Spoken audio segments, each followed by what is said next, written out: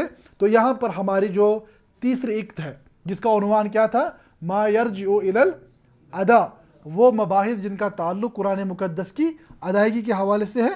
تو یہاں پر ہماری تیسری اکت مکمل ہوتی ہے. تو اس کے بعد جو چوتھی اکت ہے یہ بہت زیادہ اہم ہے، بہت زیادہ اہم ہے. دیکھیں یہاں پر تیسری قسم کا تعلق تجوید کے ساتھ تھا، تیسری اکت کا.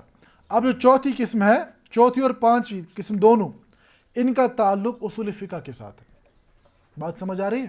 اسی لیے ہم بار بار یہ بات کہہ رہے ہیں کہ جو علوم القرآن ہے یہ اپنے اندر بقیہ سبھی علوم کو سمیٹے، کیونکہ سبھی باقی علوم کی غرض و غایت کیا ہے؟ فائنل ڈیسٹینیشن قرآن مقدس کو سمجھنا.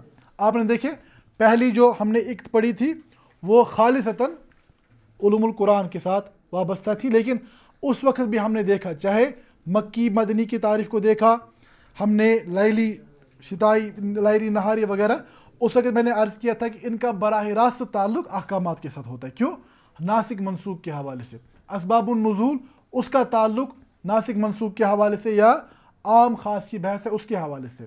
یعنی پہلی بحث کا تعلق بھی کسی نہ کسی درجے میں، ایک تو دیکھیں اسباب النزول جب ہم پڑھتے ہیں وہاں پر علم حدیث داخل ہو جاتا ہے. بات سمجھ آ رہی ہے؟ اسباب النزول کیسے ہمیں پتہ چلتا ہے؟ روایت کی بنیاد پر. روایت کے بغیر تو درایت تو وہاں نہیں استعمال ہوتی نا.